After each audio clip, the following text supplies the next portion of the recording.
Lilo. She's not perfect, she's real. I think a lot of kids can relate to her. Daveigh Chase, best known for her role in The Ring and as the voice of Lilo in Lilo and Stitch, has died. She was 35. They found her after weeks in a hospital bed and the world didn't know. Nobody was talking about it. No trending hashtags, no Hollywood tributes, no tearful Instagram posts from the co-stars and directors who built their careers partly on her talent. Just silence. The kind of silence that tells you something. And you already know what I'm about to say because you've seen this before. You know how this works. A young woman pours her soul into making other people rich and famous. And when she's gone, the machine just moves on. Daveigh Chase was 35 years old. 35. And she died alone in the way that breaks your heart when you really sit with it. She was the voice of Lilo. You heard that voice. You felt that voice. Ohana means family. Family means nobody gets left behind or forgotten. She said those words. She breathed life into those words. And when she needed her ohana most, where were they? Now, before I get into everything, I need you to understand something. This isn't just a sad story about a young actress dying too soon. It never is. With Hollywood, there's always more underneath. Always. And today, we're going to talk about what's underneath. We're going to talk about what the industry does to children it uses up, and why the death of Daveigh Chase deserves a whole lot more than the 2-minute news segment it got. Because she deserved more. A lot more. Let's start from the beginning. Daveigh Chase was a child when Hollywood found her. 8 years old when she made her television debut on Sabrina the Teenage Witch. 8. Think about that. Think about what it means to enter that world as a child. You don't get to be a kid anymore. You don't get slow Saturday mornings or birthday parties that feel normal or teachers who don't already know your name from television. You become a product. And nobody in that system is going to tell an 8-year-old girl that's what's happening to her. Because that's not how the machine operates. The machine smiles. The machine encourages. The machine tells you you're special. And you are special. That's the tragedy. These kids are genuinely talented. Genuinely gifted. And the industry knows exactly how to use that gift until there's nothing left of it. Daveigh didn't just appear in 1 or 2 forgettable projects. She became one of the most recognizable child voices and faces of an entire generation. Donnie Darko, The Ring, Spirited Away, Lilo and Stitch. We all watched her. We all heard her. And she did it all before she was even a teenager. Think about the pressure inside that. Think about the psychological weight of being Samara, the terrifying ghost girl from The Ring, at 10 years old, being coached to embody pure horror, being placed in dark spaces, told to move in unnatural ways, told to be frightening, and then going home. To what? To try to just be a kid again. She said herself in interviews that her friends couldn't even look at her after that movie came out. They'd say, "You are dead." Like the character had consumed something real about her. Like the line between Daveigh and Samara had already started to blur, and the industry saw that and called it a gift. Here's the thing though, The Ring wasn't just a movie, it was a cultural moment. That image of Samara crawling out of the television was everywhere. It became one of the most iconic horror images in American film history. Daveigh Chase won Best Villain at the 2003 MTV Movie Awards for that role. She was 11 years old winning an award for being a villain. And I'm not saying that's wrong on its surface. I'm saying nobody stopped to ask what that kind of experience does to a child's developing sense of self. Nobody asked what it costs a little girl to inhabit darkness professionally before she's old enough to have a driver's license. The industry just celebrated, gave her the trophy, moved on to the next project. And look, I need to slow down for a second here, because this part matters to me personally. I don't say that lightly. I'm not someone who gets emotional easily when I sit down to research these stories. But when I went back and watched old interviews with Daveigh, something stayed with me. She was so genuinely joyful, so real, so unguarded in a way that most child actors aren't, because most child actors have already been coached within an inch of their natural personality by the time they're doing press. But Daveigh, she'd laugh mid-sentence. She'd get distracted talking about something she loved. She said she'd always dreamed of being an anime character, and when she got cast in Spirited Away, she talked about it like a kid on Christmas morning. That joy was real, and Hollywood took it, used it, and then watched from a very comfortable distance while 5 years of life quietly collapsed. Now here's where it gets interesting, because Lilo and Stitch wasn't just a film for Daveigh. It came out in 2002, right around the same time as The Ring. Think about that contrast for a moment. In the same year, the same child actress was voicing one of the most beloved, emotionally complex characters in Disney history and playing one of the most disturbing horror villains of the early 2000s.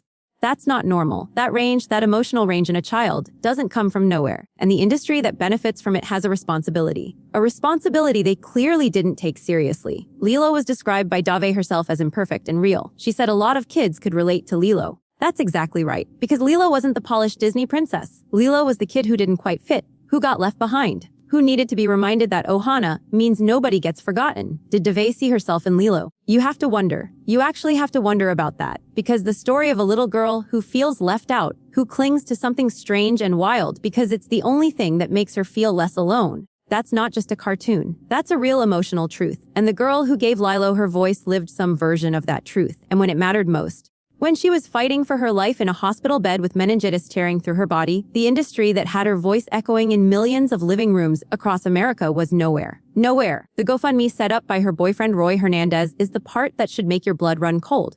Not because GoFundMe is shameful. It isn't. Roy clearly loved her deeply, and what he wrote was heartbreaking and human and real. He wrote that when they met, he promised to protect her and give her the love and comfort she deserved. That they found moments of happiness and hope together. That's a man who saw her. Who actually saw her. And the reason that detail matters is because it stands in such sharp contrast to everything Hollywood represents. One regular person, not a studio executive, not a powerful agent, not a famous co-star. One regular person who loved her was the one holding the door open financially when she was at her most vulnerable. Where was Disney? Where were the studios that made hundreds of millions of dollars on the back of her voice, her face, her childhood? I'll tell you where they were. They were silent, quiet as a grave. And the reason for that, well, you'll see, because this is bigger than Daveigh. It always is. The death of a former child star at 35 from a treatable illness, while the people who profited from her work say nothing. That's not a coincidence. That's a pattern. And we all know it is. You've seen this pattern. Haim, Brittany Murphy, and now Daveigh Chase. Young people who entered the machine as children, gave everything they had, and then fell apart in slow motion while the machine looked the other way and protected its image. Actually, wait, let me rephrase that, because I don't want to just drop names and move on. I want you to understand what I mean when I say pattern. I mean a system, a deliberate, designed system in which children are brought into an environment of immense psychological pressure with almost no protection, used for their talent and their freshness and their purity, and then discarded the moment they stop being profitable. It's not an accident at all. There are people in rooms who know how this works, people who've watched it happen to dozens of young actors over decades, and they keep letting it happen. Because the machine doesn't care about the people inside it. It never did. Daveigh Chase grew up in that machine. She did everything right by Hollywood standards. She was talented, versatile, committed, and she never made the kind of public mess that gets you blackballed from projects. She kept working. She kept showing up. And still, at 35, she ended up fighting for her life without any public support from the industry that shaped her entire childhood. Now you tell me what kind of family Hollywood claims to be. Ohana means family. Family means nobody gets left behind or forgotten. Those were the words, her words. The words Hollywood paid her to say so they could sell tickets and merchandise and streaming rights for decades. And they left her behind. They forgot her. And now she's gone. But here's what I need you to understand before we go any further. This story is not over. Because Daveigh Chase isn't the last child actor who is quietly struggling right now. She won't be. There are kids in that system today, this very moment, doing press junkets and voice recording sessions and red carpet appearances, and nobody in that building is thinking about what happens to them in 20 years. Nobody is asking whether the machine they're feeding with their childhood will be there when they need it. We know the answer. We already know the answer, because we've seen it play out too many times. The silence from Hollywood after Daveigh's death said everything. No statement from Disney. No public tribute from the major studios. No industry-wide conversation about what happened and why. Just a quiet GoFundMe link and a 2-paragraph news update that most people scrolled past without even registering. That's what her life was worth to them. A scroll. A skip. And that should make you furious.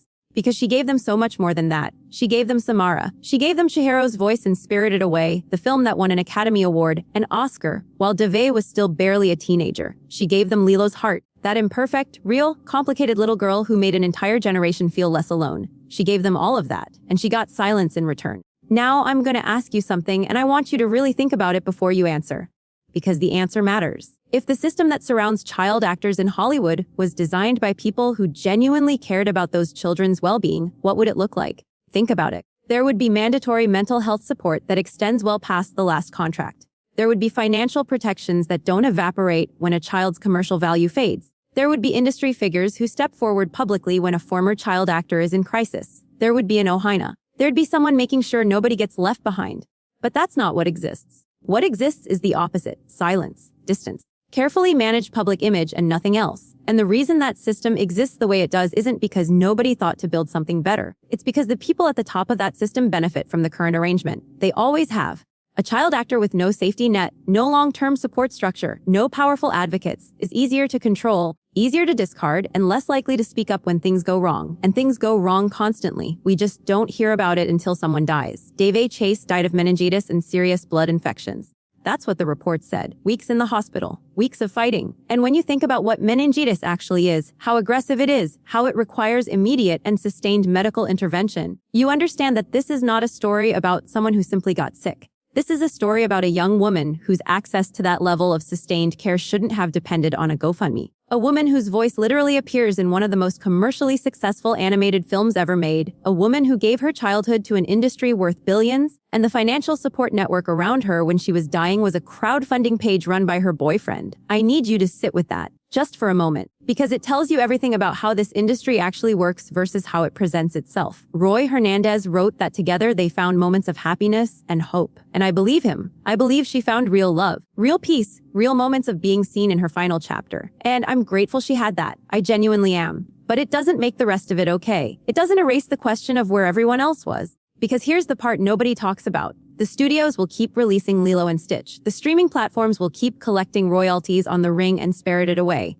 The merchandise will keep selling. Daveigh Chase's voice will keep echoing through speakers in living rooms and headphones and car rides for as long as those films exist, which is forever. And not $1 of that ongoing commercial value will ever reach her family. Not one tribute will come from the boardrooms that keep profiting from her work. That's how the machine operates. It takes what it needs, it builds a legacy on it, and then it moves on without a backward glance. Every single time. You already suspected this. You didn't need me to tell you Hollywood doesn't care about its people. You've known that for a long time. But sometimes you need to see it laid out in front of you, specific and undeniable, so that the feeling you've always had finally has a face and a name and a story. This is that story. Daveigh Chase is that face, and she deserved so much better than the ending she got. So here's my question for you. And I want you to answer it in the comments, because I think this conversation matters. If a child gave their voice, their face, their childhood to an industry that made billions, and that same child died at 35 without a public word of support from a single studio that profited from her work, what do we call that? What do we actually call that?